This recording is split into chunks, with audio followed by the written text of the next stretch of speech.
small introduction.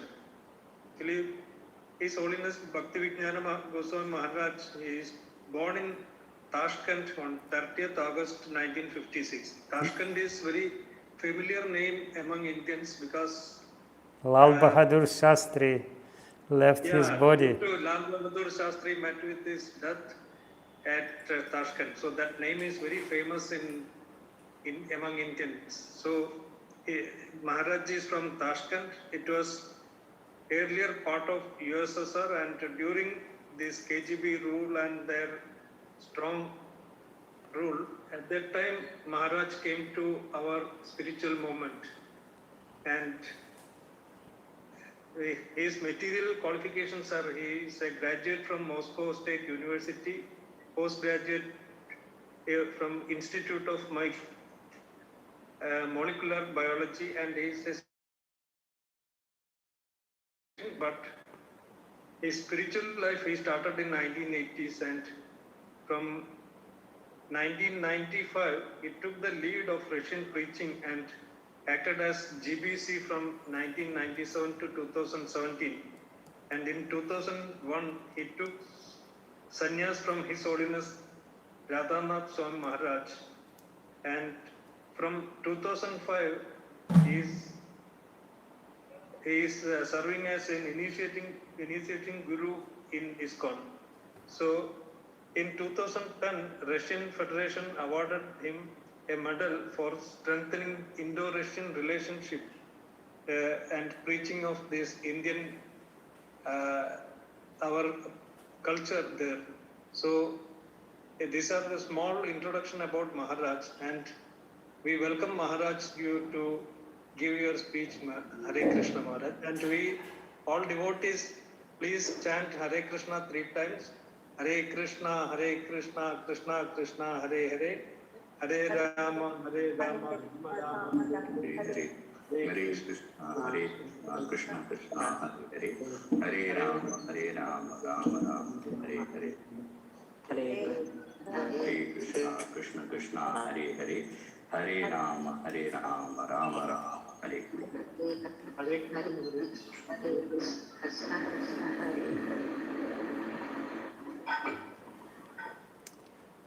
So, somebody will translate into Malayalam, or I should speak straight English? What is the arrangement?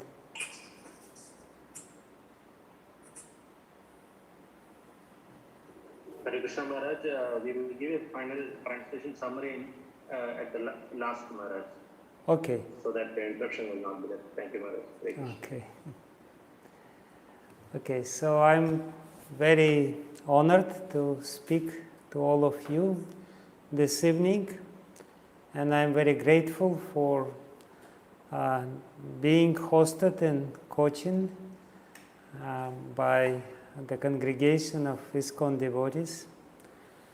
And I was asked to speak today on the very important and very difficult topic, how to build the healthy community based on real Vaishnava relationship.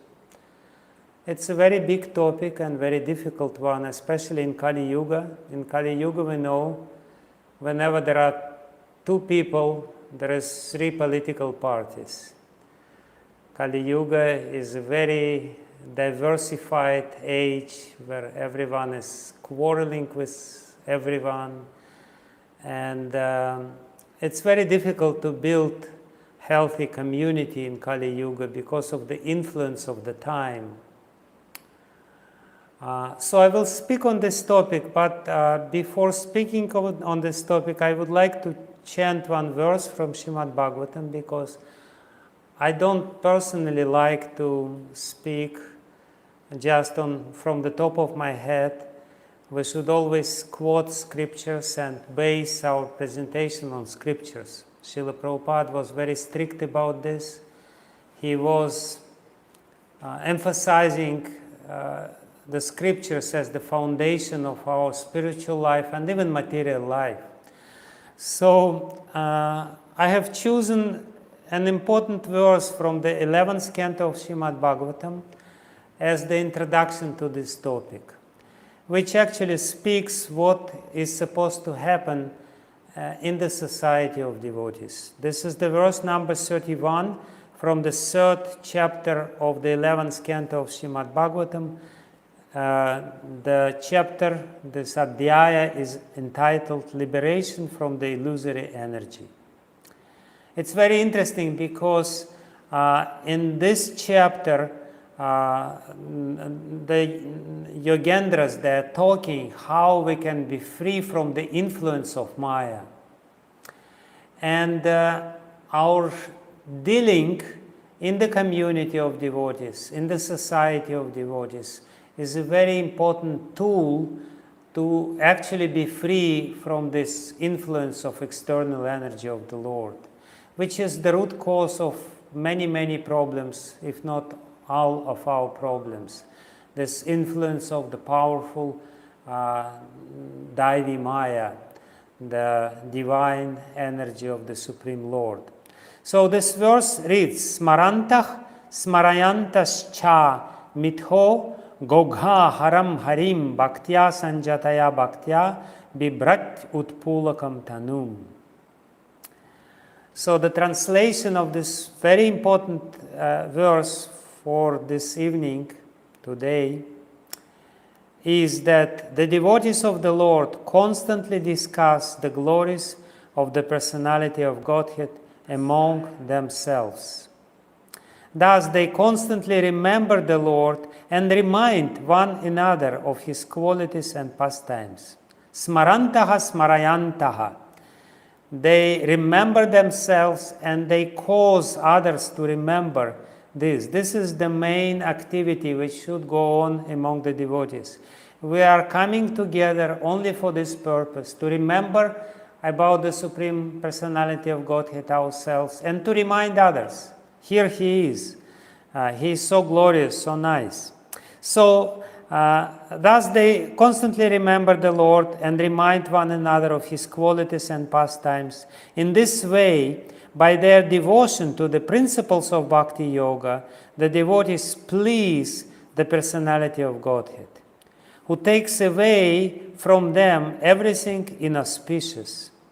Being purified of all impediments, the devotees awaken to pure love of Godhead, and thus, even within this world, their spiritualized bodies exhibit symptoms of transcendental ecstasy, such as standing of the bodily hairs on end.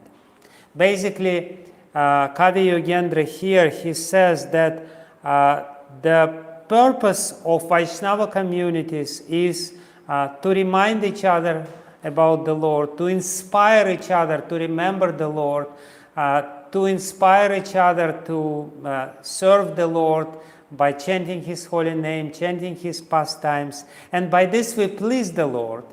And when the Lord is pleased, He takes away our sinful activities, He takes away our karma, and when our hearts are purified by His involvement, by His gracious act of purifying our hearts from sinful activities, then we will experience real ecstasy, the real ananda, bliss of devotional service. So there is a little purport which I will read, and then we'll speak about the topic which I was asked to speak about. The word aghogha haram is very significant in this verse. Agha refers to that which is inauspicious or sinful. Actually, it's very interesting. This word in Sanskrit is very significant. Agha comes from the Sanskrit dhatu, han, and han means kill. So agha means basically something which is not destructible. Han means to distract. Agha means something which cannot be destroyed. So it's very significantly that this word is used here. agha or sin creates such deep impression within our mind, then it's very difficult to get rid of this impression. We enter into some illicit relationship, we do some, some drugs or whatever, we do some sinful activities. It leaves such a lasting and deep impression in our consciousness that it's very difficult to destroy this impression. And therefore, people are constantly rotating in this world of samsara, in this world of birth and death, punarjanma, punarmrityu, punarjanma, punarmrityu, because they're driven by karma, and karma is difficult to get rid of. That's what the word agha signifies. Agha means the sin which is difficult to destroy. So agha refers to that which is inauspicious or sinful. The living entity is actually Satchitananda Vigraha, or eternal, full of bliss and knowledge. But by neglecting his eternal relationship with Krishna, the Supreme Personality of Godhead, he commits sinful activities and undergoes the inauspicious results in the form of material suffering. The chain of sinful reaction is called ogha, or a relentless wave of suffering. Aghogha haram harim, Krishna is Aghogha haram harim. He takes away the sinful reactions of his devotees, who are thus entitled to experience the inconceivable bliss of the kingdom of God, even while remaining in this world. The words Bhaktya Sanjataya Bhaktya indicate that there are two divisions of Bhakti Yoga, Sadhana Bhakti and Raganuga Bhakti. Srila Prabhupada has elaborately explained in his book, The Nectar of Devotion, the progress of the devotee from Sadhana Bhakti, or the execution of regulative principles, to Raganuga Bhakti, or service executed in love of Godhead.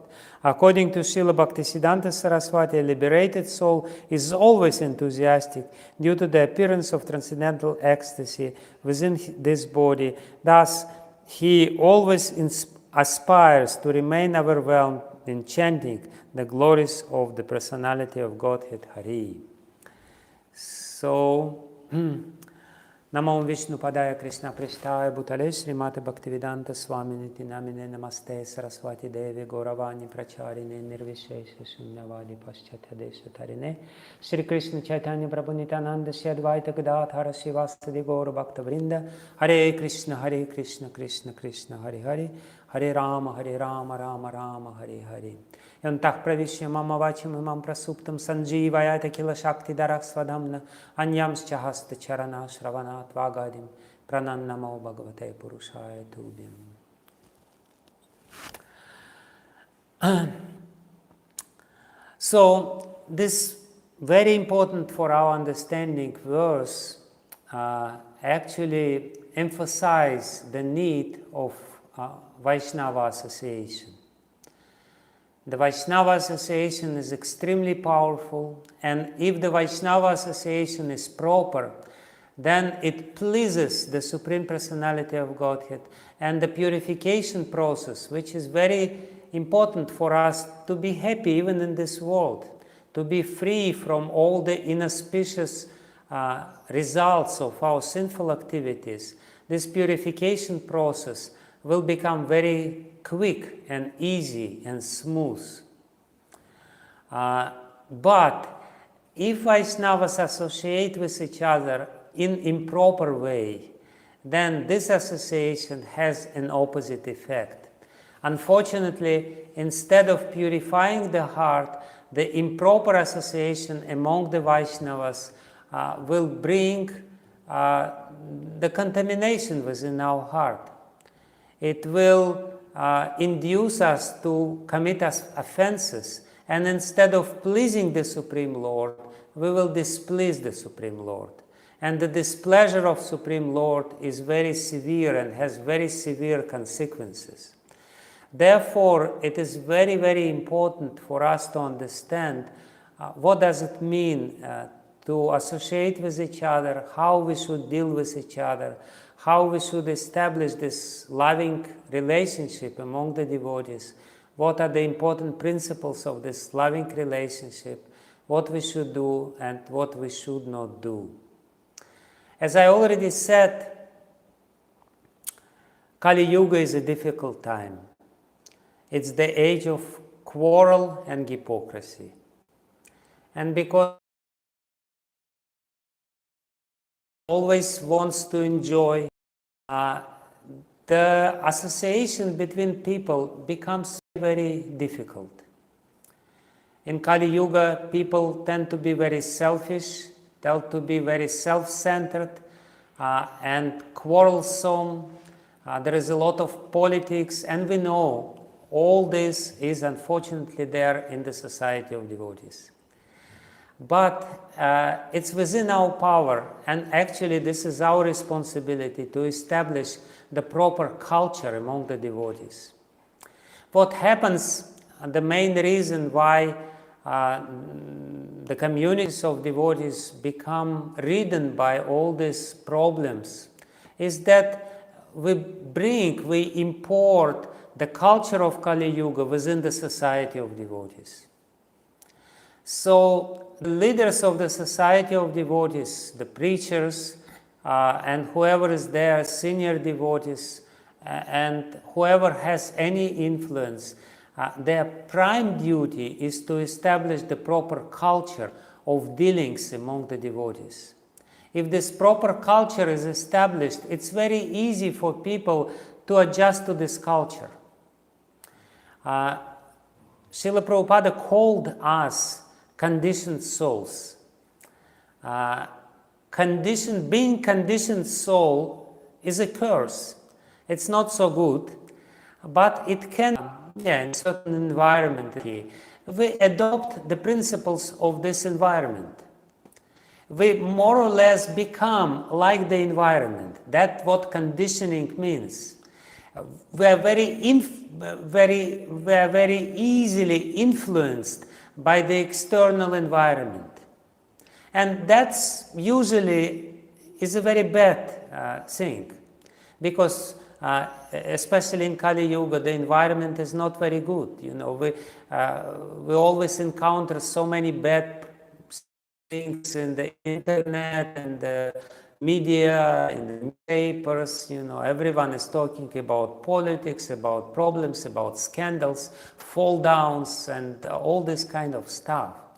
But at the same time, if the environment is held purifying effect upon ourselves and upon everyone who comes to this society, therefore Srila Prabhupada established ISKCON for one single purpose: smaranta smarayantas cha. The purpose by which or for which Srila Prabhupada established ISKCON is to remember about God and to remind about God. Now what is happening? We are talking about Krishna, we are talking about this verse of Srimad Bhagavatam, we are talking about Srila Prabhupada. I am talking and I am reminding you about these things. Most probably you have heard these things many times. But because you induced me to talk, it's also very purifying for me. In fact, it is better for me than for you. Sutta Goswami says that when Krishna Katha is going on, the most benefit gets the speaker. Whoever speaks Krishna Katha, he gets highest benefit. Whoever listens Krishna Katha gets the second benefit. And even the passerbys, those who are casual people, they are just accidentally happen to be in the place where Krishna Katha is going on, they will also get some benefit of Krishna Katha. So this is the purpose of our community. Whenever we come together, we should not speak about politics, we should not speak about gossip, we should not speak about fall downs, we should only speak about Krishna.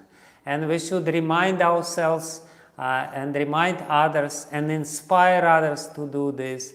And by this way, we will purify our heart very quickly, because Krishna will be very pleased. And very soon we will experience ecstasy. You know, if by the end of this lecture, everyone has Utpulaka Sharira, has Roma Harsha, all the bodily hair standing on end, then this lecture is real success. But even if it doesn't happen immediately, still we should do it, because we know how nice it is. So the first principle of Vaishnava society, of Vaishnava community, of healthy Vaishnava community, is that it is centered around Harikatha, around Krishna Katha, around Srimad Bhagavatam and Bhagavad Gita. So that's the first principle. We may put something else in the center, like sometimes when there is a temple, the temple deities are placed in the center. That's good, but this is not as powerful as Krishna Katha, because you know, we are being conditioned souls. Sometimes we see the deities and we are very inspired. We cry and we are, you know, but sometimes we come and we are not inspired. We don't really relate to the Lord in a proper way. But when we speak Krishna Katha, and when the Krishna Katha goes on, and if Krishna Katha is good, it inevitably inspires everyone. You know, I remember it was a very funny story in my life. In the very beginning, when I started giving lectures, I became very interested in Ayurveda, and I'm still interested in Ayurveda. And I gave many years back in the beginning of 90s, seminar on Ayurveda. And devotees like this seminar on Ayurveda, on the principles of Ayurveda, you know, where in Kerala, and Kerala is the capital of Ayurveda.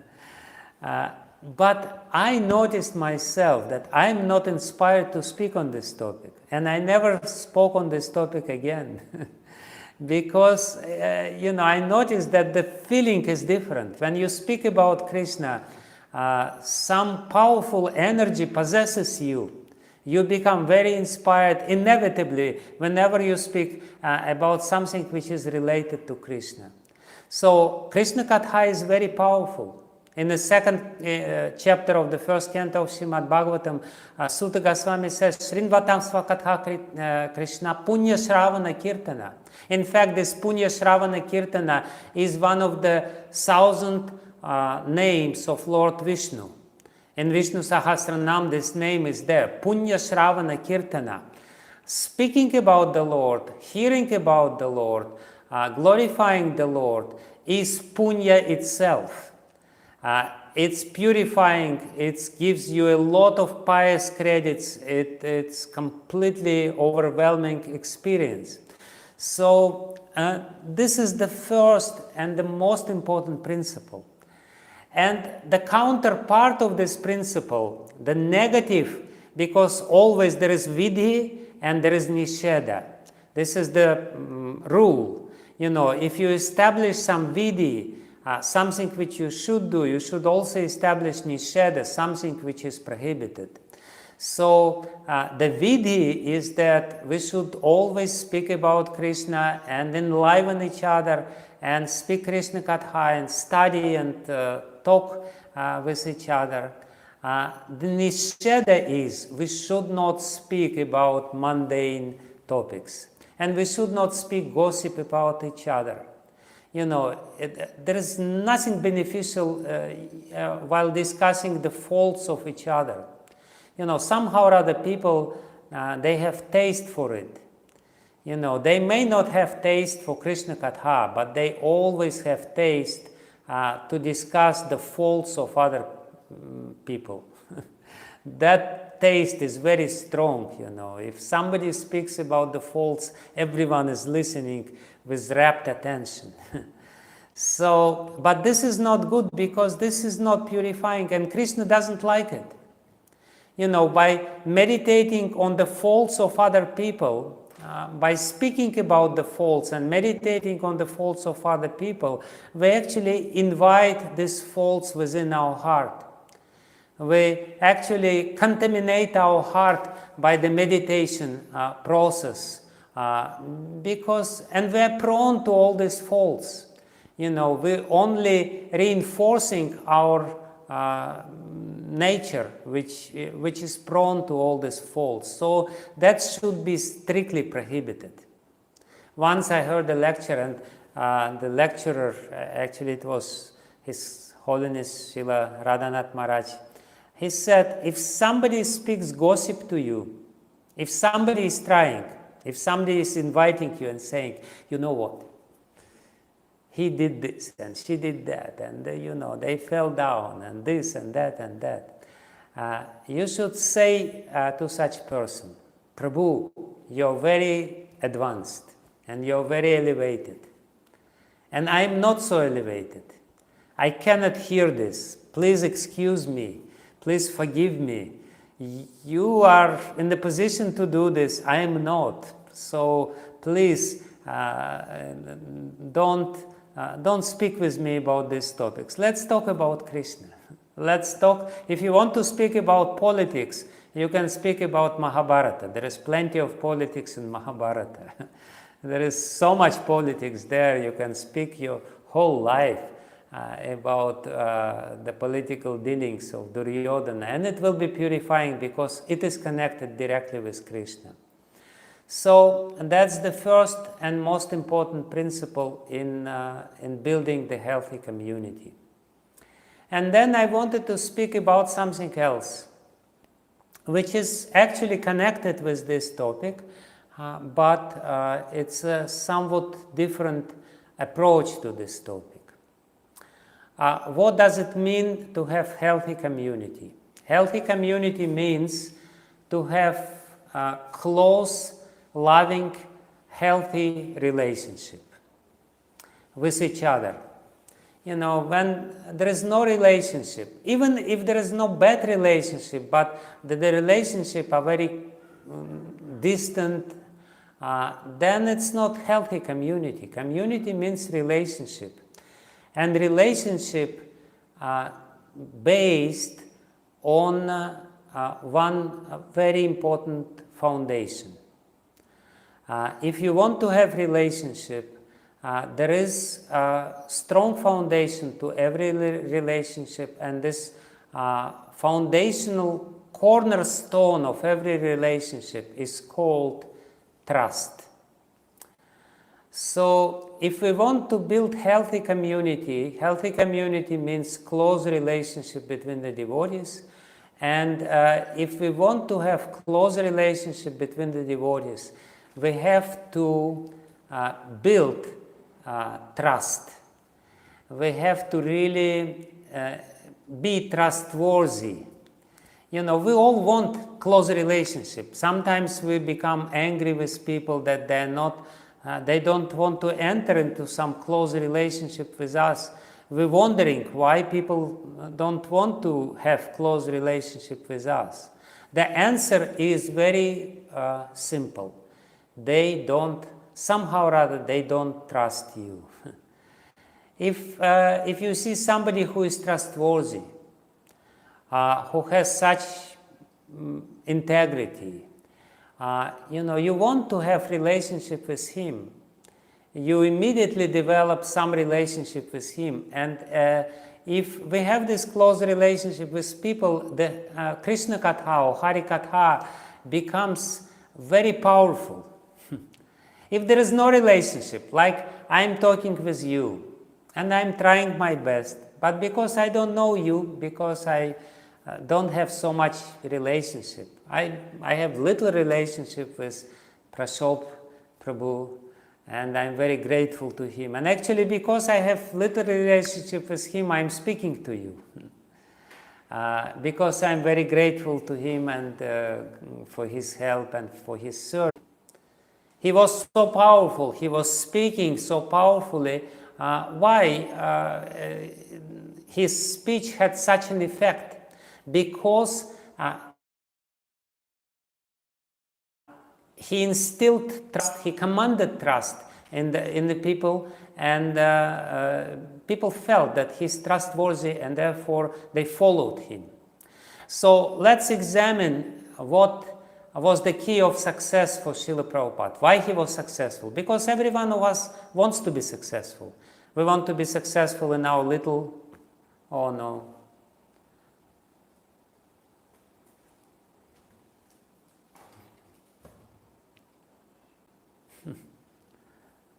Sorry. I'm sorry, there was a break, some internet break. Excuse me, Maharaj, we lost a bit from the two components of trust, Maharaj. Okay, I will repeat.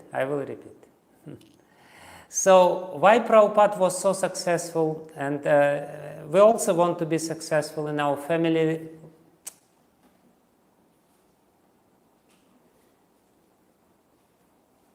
А нельзя куда-то поставить его, чтобы было это самое?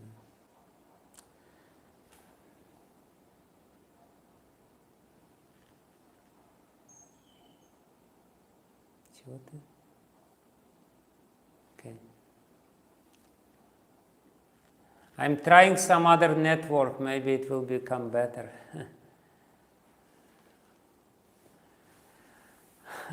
Okay, so two ingredients, two components of trust. One is character, and another one is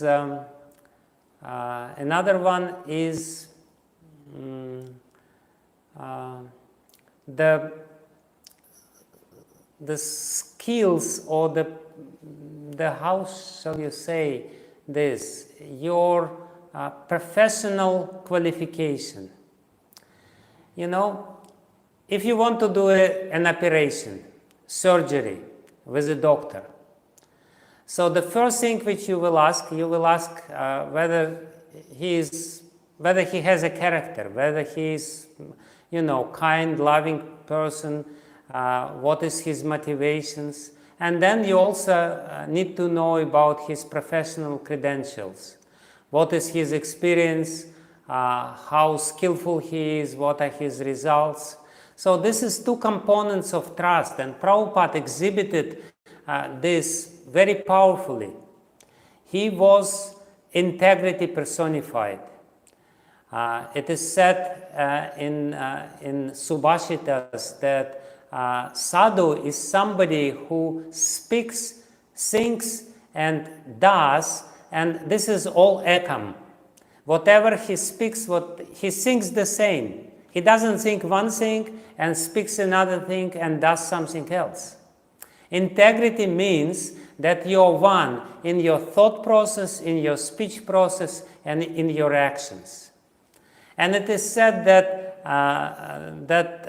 asadu, those people who are crooked, who are not really worthy of trust, they think about something else, speak about something else, and act differently. So first thing which we should actually do, if we want to establish trust in our community, we should become trustworthy ourselves. And it basically means that we should speak and think and act very consistently.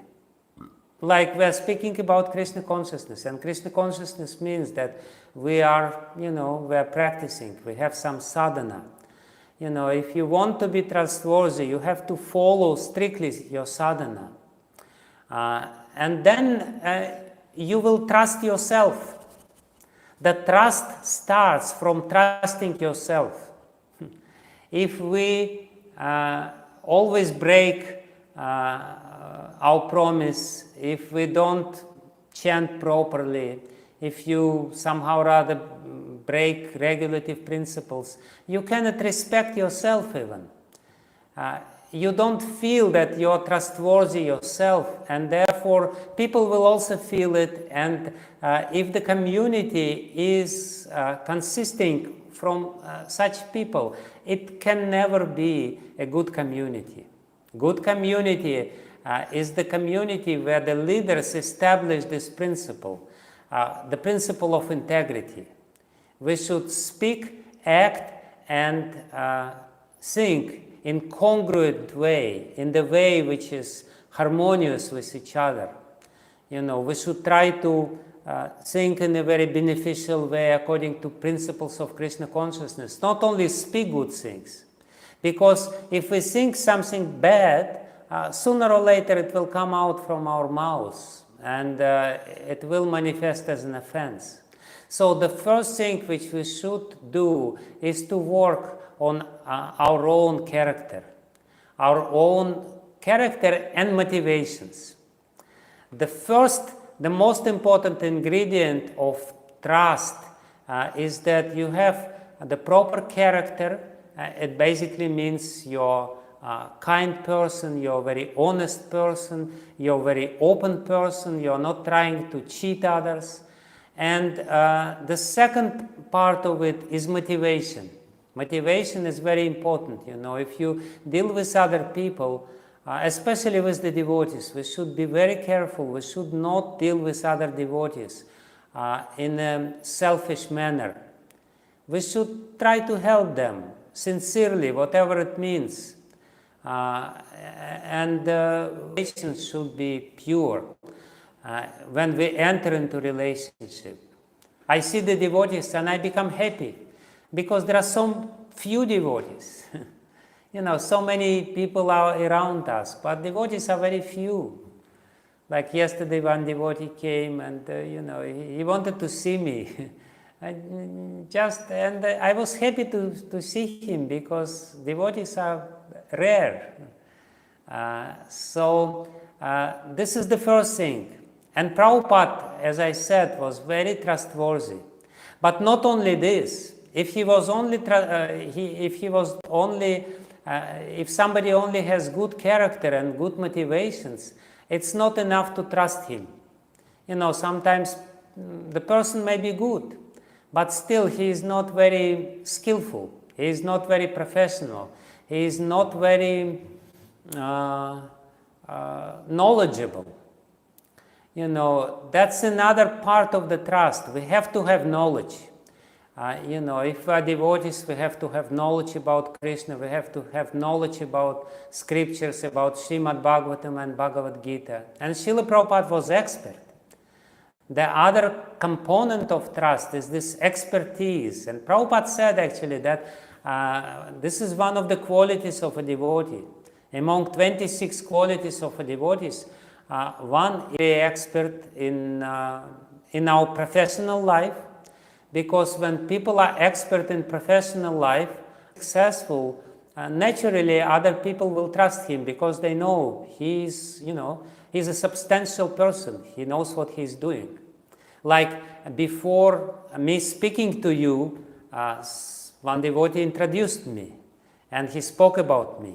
Why did he do this? He didn't have to do it. I could just start speaking to you. But he introduced myself and spoke about my credentials or whatever to build some trust. Because when you have some trust to the speaker, you will be more inclined to hear him. You will hear him more attentively with more, care, and ultimately it will be more beneficial. Therefore, the introduction was there. I may not be, up to the mark of this introduction, but still, introduction is necessary because it's a part of relationship. You want to know who is in front of you. If somebody is very professional, you will hear him very carefully and very attentively because, he proved that he is a substantial person, that he knows what he is doing. In the same way, Prabhupada. It's very interesting. Prabhupada, he started very small, but he always thought big, even when he started his ISKCON, International Society for Krishna Consciousness devotees, they were wondering, what does he mean by saying International Society for Krishna Consciousness? At that time, there was only one little storefront in the 2nd Avenue. There was no question of international society. There were maybe, 20, 30 people coming to this storefront, totally non-committed. But Prabhupada already there said, International Society for Krishna Consciousness. What happened, what I want to say is that from this small beginning, Prabhupada very quickly became very big. Why did he become big? Because because of his followers. First followers joined. They developed very trustful and close relationship with Srila Prabhupada. They were convinced. And they were able to convince other people about glories of Srila Prabhupada. This is how it works. If you have some trust in somebody, you will talk about this person. You will try to introduce him to other people. You will say, look, this person is very amazing because you can trust him, you can believe him. He speaks something very powerful. Srila Niranjan Maharaj, one of Prabhupada's disciple, recently I heard him speaking about the atmosphere in ISKCON at that time. He said that devotees would go out doing some service, Sankirtan or whatever, Harinam, and then they would come back to the temple, and in the temple there was only one topic. It was Prabhupada Katha. They would speak about Prabhupada, what they heard from the lecture, or what they heard some stories from other devotees, and how Prabhupada is wonderful.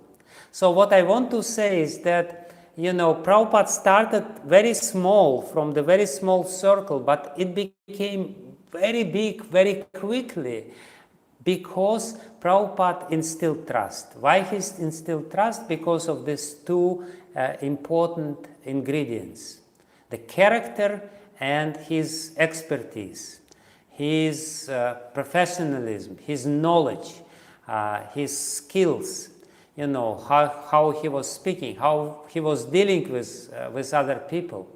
I recently read the book of Mukunda Maharaj, one of the very first devotees who was very instrumental actually in incorporating ISKCON and helping Srila Prabhupada in establishing ISKCON.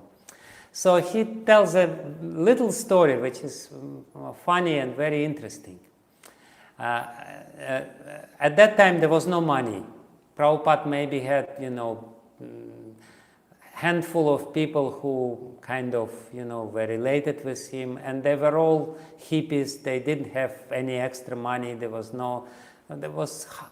very little money, very little. And then there was this monumental move, actually historical move, when they found this storefront on the 2nd Avenue, which has become the first Hare Krishna temple. Before, Srila Prabhupada was living in some loft, in some apartment, and it was quite disastrous. He was giving lectures there, but actually there was a need to rent some place. But the problem, they found a place, and they only needed $180 to pay in advance, but they didn't have $180. Now every brahmachari has more than $180. But at that time the whole society didn't have that much money. And on the top of this, this storefront and the little apartment for Srila Prabhupada, which they wanted to rent, didn't have electricity connection because they were vacant for some time. To connect it to the electricity, you needed to pay some money extra in advance. Actually, exactly the same amount of money which you have to pay for monthly rent, you have to pay to the company, electricity company, as whatever. There was a rule. So it was a very difficult problem. They had to pay the rent, that they somehow rather found. But on the top of it, they have to pay $180 to the electricity company to be connected with the electricity. So Prabhupada found out about it, and he said to Mukunda, to one of his first disciples, he said, you go to electricity company and you tell that we are a non-profit organization, and let them give us electricity for free without any deposit. And Mukunda goes to the electricity company, it's America, and he just, he speaks with the person, and the person says, there's no way. There's absolutely no way. You have to pay deposit. Only in this way we will connect you with the electricity. It's a strict rule. You go back. And Mukunda goes back to Srila Prabhupada and he says, Prabhupada, I cannot do anything. We have to somehow rather find $180 for this deposit. And Prabhupada says, okay, I will go myself. And Mukunda Maharaj writes in this book, he said, next day Prabhupada went to this electricity company himself, and in a few minutes he made the deal. No payment whatsoever. And Mukunda Maharaj said, I was amazed, here is some foreigner who even doesn't really properly speak English, his persona, his personality, which was very trustworthy. So basically what I want to say here is that if we want to build a strong and healthy community, we have to build trust. And everyone has to first look at himself.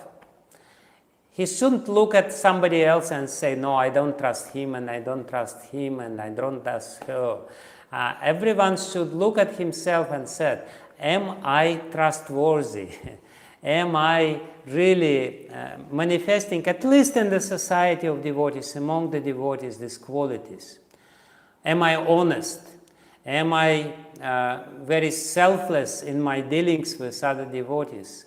And am I skillful in whatever I'm doing? If I'm giving lecture, I have to be knowledgeable to do it. If I'm even, distributing prasadam, of course now it's locked down and we're only, dealing with each other through Zoom. It's a constant Zoom where, like Radhanath Maharaj once joked, he said, I am consumed. We are totally in this Zoom. But, whatever we are doing, the point is that we should do something very nicely, very diligently. Like if somebody is doing garlands for the deities, he has to become, or she has to become very expert in this. And that will build the trust. And if everyone in the society, if this notion of character and trust is very firmly established in the society of devotees, the atmosphere will become very beautiful. If you come to a society and you trust everyone, you can be very open. You don't have to hide anything. You know that these people will support you. You know that these people will always help you. Then you become very relaxed and you become very enthusiastic, and you will do a lot of things to benefit this society, because you will be devoted to this society. You will be devoted to this cause. To this day, how many years later, 50, 60, 70 years after Prabhupada established his society, 60 years, so many of his disciples are totally, completely sold out to Prabhupada. Why? Because they trust him. Prabhupada said, I will take you back home, back to Godhead. I will take you to Krishna. Just chant 16 rounds, follow 4 regulative principles, and preach this Krishna consciousness. And his disciples trust him. His disciples believe him, and they want to glorify Srila Prabhupada by making his society very strong and beautiful. As it is said here, a very important point, When the devotees get together and when they're dealing with each other properly, when they speak Krishna Katha with each other, and when they enter into this loving relationship with each other, this is very pleasing to Krishna. And because it is very pleasing to Krishna, Krishna being pleased with us will purify our hearts from all of the sinful tendencies, all these sins which we committed. And we will very soon experience the wonderful results of devotional service. That's basically what I wanted to say. Little bit, this is a little introduction, as I said. It's a very big topic. But, you know, I thought I will speak about some basics, some fundamental principles. So we spoke with you about these two main rules, Vidya and Nisheda, that the foundation of our dealings with each other should be Krishna Katha, and we should not degrade ourselves by discussing the faults of other people, especially other devotees. And we should also try to establish trusting relationship, and to establish trusting relationship you should start from yourself, examining how trustworthy you are, how selfless you are in dealing with other devotees. Then it will be very easy, and the ISKCON Cochin will be the best community in the whole of ISKCON. And so many people will join, and so many preachers will want to come and to preach to all of you. So I sincerely, from the bottom of my heart, thank you, and wish you all success in your devotional service. It's very important, especially in this day and age when, you know, Kali Yuga is so strong and people are so divided and so quickly forgetting. Of course, now with the government of Narendra Modi, the Vedic culture is being revived again, which is beautiful, which is very good. But still, there is a very urgent need to establish these principles of proper Vedic culture all over the world. And I wish you all success. You can do it at least in Cochin. You know, as we all know, Cochin is a historical place because it is from Cochin Srila Prabhupada got his 2 trunks of Srimad Bhagavatam sets on Jaladuta cargo ship before going to America. So Cochin was instrumental in Prabhupada's mission, and I hope it will continue to be so by building this community. So that's the end of my lecture. If there is any questions, I will try to answer. Otherwise, you can just go to sleep.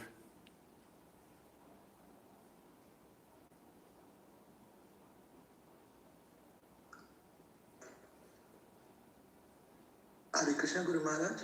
Yes. Please accept humble obeisance. Hare Krishna, please accept mine. Yes. Yes, please speak. My only question is that whatever the growth graph of spiritual progress depends only on concentration, following 4 rules, and trying to by accepting his disciples and everything, and follow whatever ISKCON has laid. We have to follow. That's it. You were breaking a little bit, but your question was that our spiritual progress entirely depends on following what Prabhupada said. Was this your question? Yes, Guru Maharaj, yes. And for chanting 16 rounds with full attention. Yeah. Yes, Prabhupada said that I gave you everything which is necessary, and sometimes people become a little mental or doubtful about it. But Prabhupada also said that the most important verse in the whole Vedic literature is the verse from Shvetashvatara Upanishad, famous verse, Yasya deve parabhaktir yatha deve tatha guru, tasyaiti kathita hyartha prakashante mahatmanaha. And Prabhupada said that this is the verse which is the key for success in understanding Vedas. The whole meaning of the scriptures of the Vedas will be revealed, prakashante, to those great souls who develop complete trust in God and yasyadeve tathaguru in the Guru, in the spiritual master. And Prabhupada being the Guru, if we establish this bhakti to him, if we establish trust to him and follow him without deviations, then definitely the meaning of scriptures will be revealed to us and the success will be guaranteed, that's for sure. So this devotion to the lines of spiritual preceptors, especially such powerful spiritual preceptors as Prabhupada, is very important. It's an important spiritual principle. And we have to have trust. You know, if we don't trust Prabhupada, whom we will trust? We will be in a very difficult position if we don't trust Prabhupada and his words. So at least him we should trust.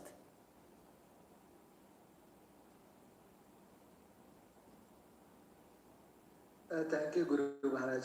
I got the answer. Hare Krishna. Dandavat Pranam. Okay. Any other questions? Any questions in the chat? No, there's no questions in the chat. No. Hare Krishna Maharaj. Yes. Yes, Hare Krishna. Please accept my most respectful obeisances. Hare Krishna Prasad. Maharaj, it was a wonderful session, Maharaj, very informative for all devotees and very essential at our point of stage because we are in a struggling state so that we can build our congregation into a healthy one. So we took a lot of inspiration from your messages, your instructions, Maharaj. So Maharaj, though we know we understood what you have said, but when practically, how can we build, what are the steps which we can take, 1, 2, 3 like that, what steps we can take to develop the trust? How can ourselves we can become more trustworthy? Could you please sum up a little 1 to 5 points, something like that?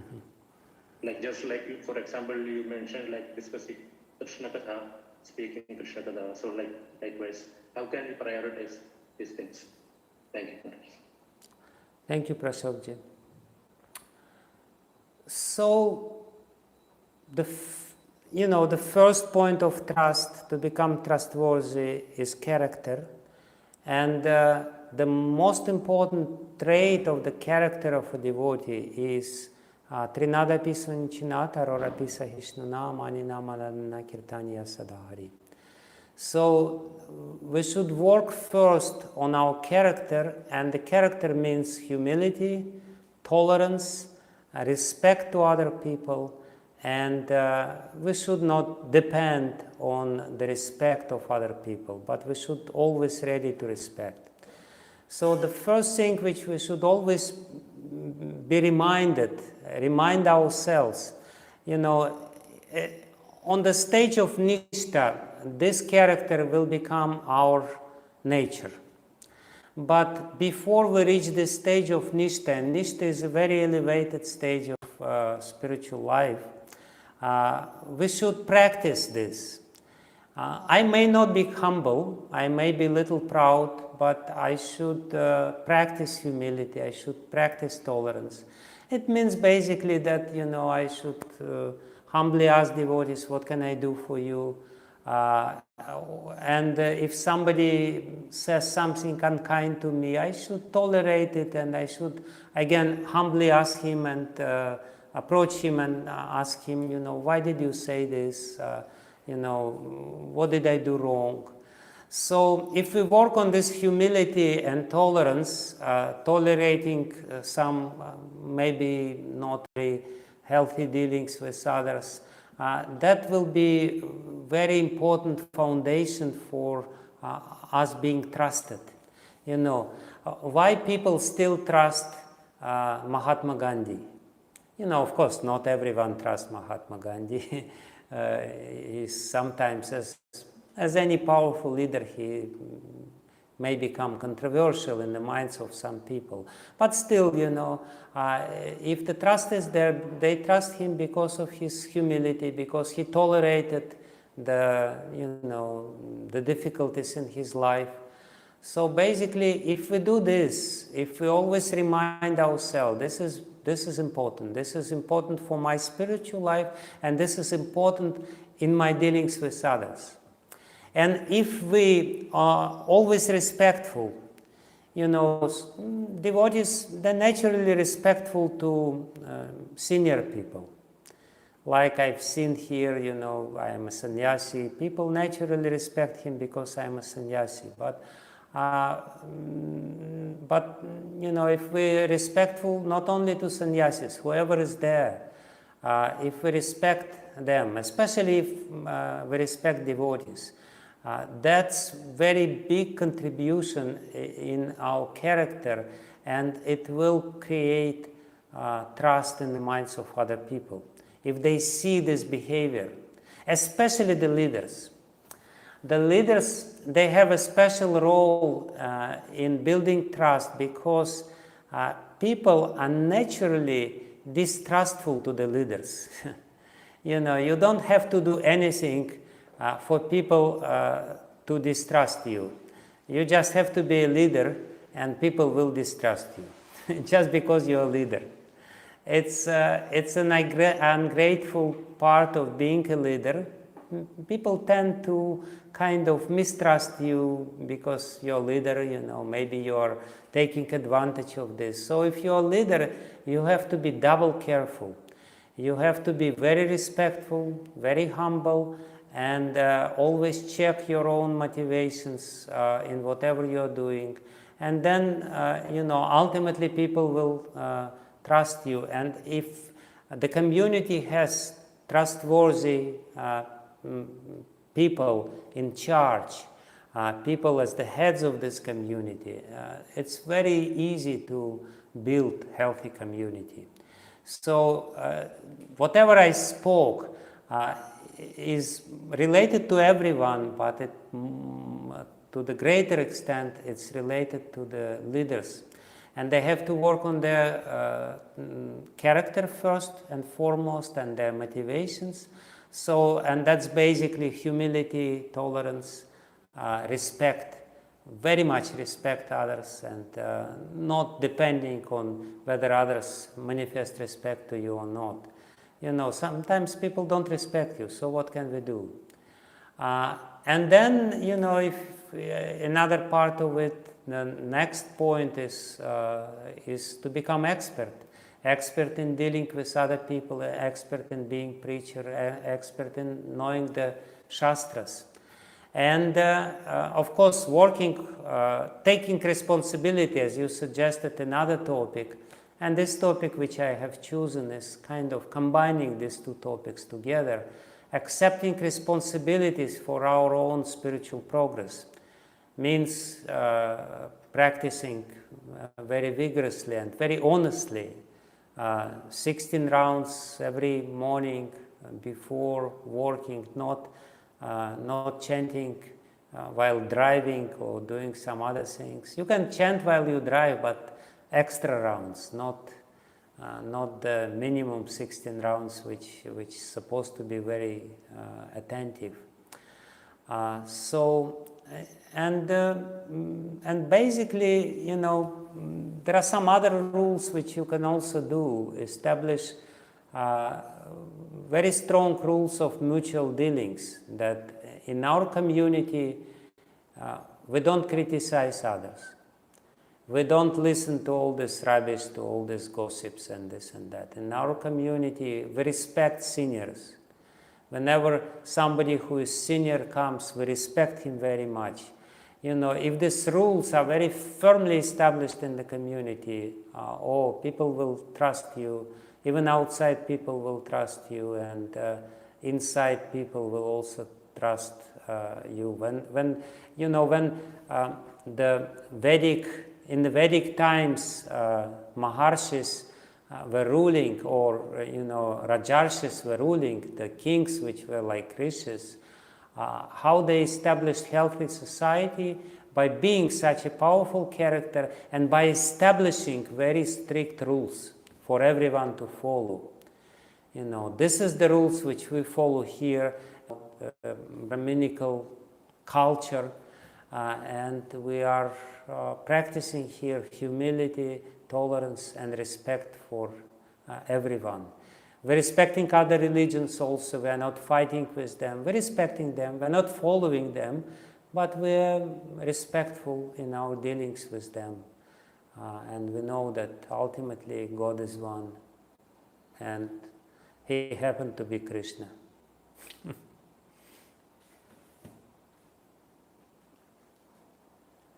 Did I answer you? Thank you, Maharaj. Yeah. Yes, Maharaj. Thank you very much. That's very nice. Would like to hear from other devotees if anybody has having some questions. Hare Krishna. Maharaj, I hope you have some more time for us, maybe 5 to 10 minutes for question and answers. Yes, sure, Is it sure. okay, Maharaj? Yeah, please, I'm yours. Please, if there is questions, I don't know.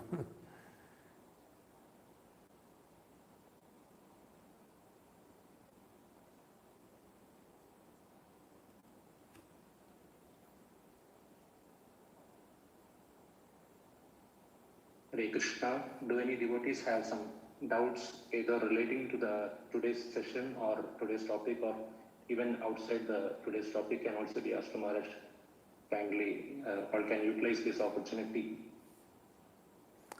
I don't even see anyone. Everyone is muted and no picture. Hare Krishna Maharaj, Dandam from Maharaj. Thank you for your wonderful session, Maharaj. Actually, I have one question, Maharaj. Not directly related to this session, Maharaj. It was about like even in considering the like I'm married for last before 2 years, Maharaj. So like how to like I have heard that we have to be detached, Maharaj. Like the grihastha have to be detached. So how to develop that aspect, Maharaj? Like even though it is internally, because in my case I am very much attached to my family members and like that, Maharaj. So how to become detached internally, Maharaj, or attached to Krishna, more attached to Krishna? Yes, see, thank you for this question. It's a difficult question, definitely. We are naturally attached to near and dear ones. But the detachment should not be developed separately from our attachment to Krishna. So the detachment is a byproduct of our attachment to Krishna, the detachment to everyone else. And it will be healthy detachment, not unpleasant and rough detachment. Sometimes people manifest this Krishna Katha. And attachment to the devotees. Actually, our real family is the devotees, because we can enter very deep relationship with the devotees. So try to work on being attached to hearing Krishna Katha, to dealing with devotees. We all know if we invest our heart into something, we become attached to this person. If we serve somebody, like it is a known fact that mother is usually more attached to the son who is to a child who is sick, who is not very healthy, because she serves him more. And the more she serves, the more she becomes attached. That's the universal principle. If you serve somebody, you become attached to this person. So, and therefore we serve Krishna, therefore we serve Srila Prabhupada, and the more we serve Srila Prabhupada, the more we become attached to him. And the more we hear about Krishna and serve Krishna and hear his name, the more we become attached to him. And in a similar way, if we serve some devotees, help some devotees, help them develop spiritually, preach to them, support them in their spiritual practices and journey, help them to solve their problems, we become attached to them. So the key is to become attached to Krishna and Krishna's devotees, and how to become attached is to serve them. You only became attached to your family members because you served them so much, because you invested so much of your heart into this relationship and you served them. So serve the devotees, serve Krishna while investing your heart, and you will become attached to Krishna and to Krishna's devotees, and you will still remain very, nice relationship with your family members, but maybe less emotionally attached. Did I answer your question, Hare Krishna Prabhu? Yes, Maharaj. Thank you, Maharaj. I am satisfied with the answer that you received. Thank you, Maharaj. Okay.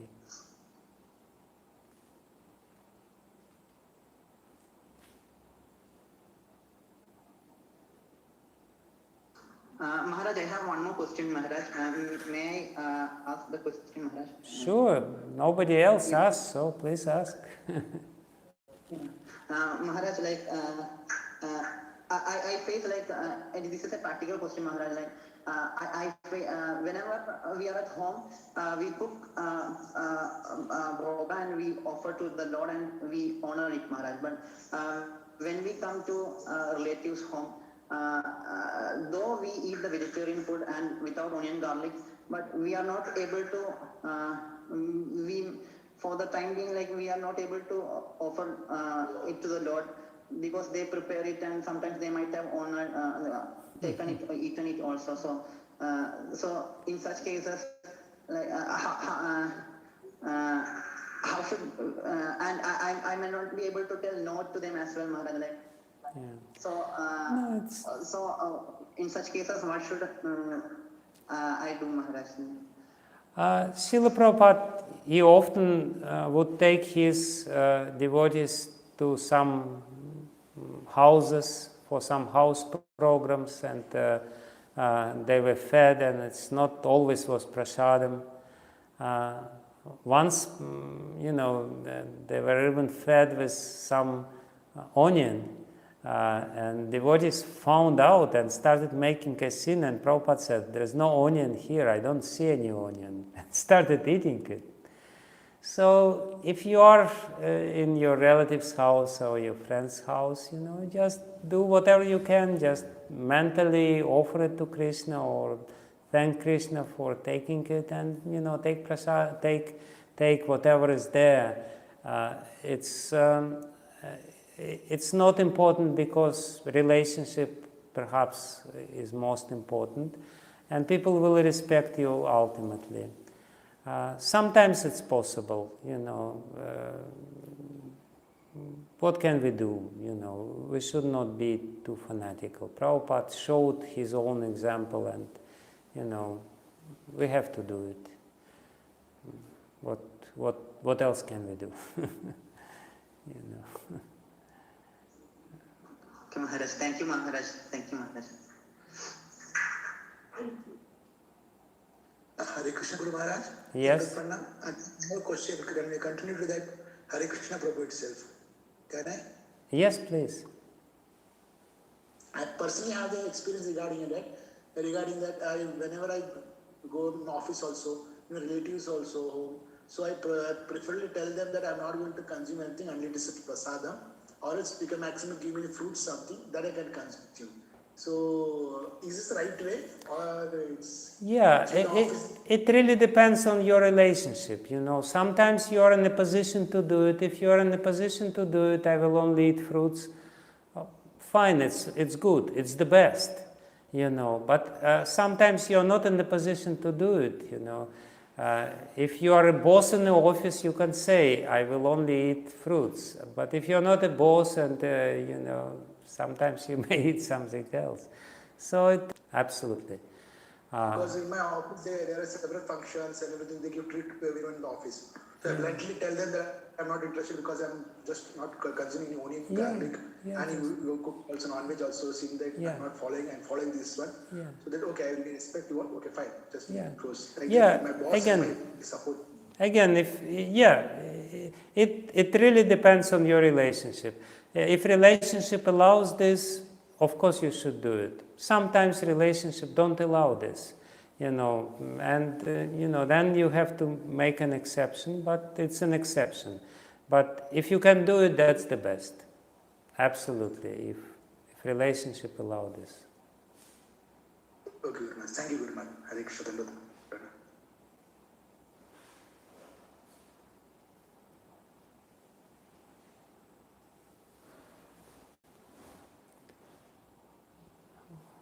Hare Krishna, all devotees. So it's already 8:53, so it's getting late for Maharaj. Yes. So if there is no more question, then we can just express our gratitude to Maharaj. Yes. Okay.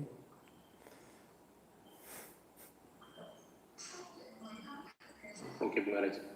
Hope we don't have any more questions, but certainly when we start implementing these instructions, definitely we are having more doubts and things in future when we start implementing these things.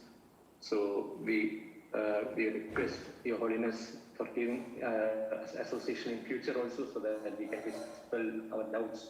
So that we can somehow if we can keep association with Maharaj, then we would be grateful. So first of all, Maharaj, sorry for not being in Vaishnava attire and Vaishnava dress code. So because I'm at duty at my shop, so I'm really sorry and kindly forgive my offense for that. And Maharaj, on behalf of all ISKCON Extension Center Cochin devotees, so I'm formally assigned to thank you Maharaj. So, again, thank you very much for your hospitality. Thank you. Thank you. Kindly accept our most heartfelt obeisances and our gratitude and our love to you, Maharaj. Hare Krishna. Thank you. Thank you. Thank you very much. Dandavat Pranam from myself. And I wish you all success in your devotional practices and your preaching and whatever you do. So, thank you. And yes, if I can be of some service, please let me know. I can always find some time. Yes, definitely. Everything. Hare Krishna. Okay, so I'm leaving you. Thank you. Hare Krishna. Thank you so much. Hare Hare Krishna. Krishna. Hare Krishna. Oh.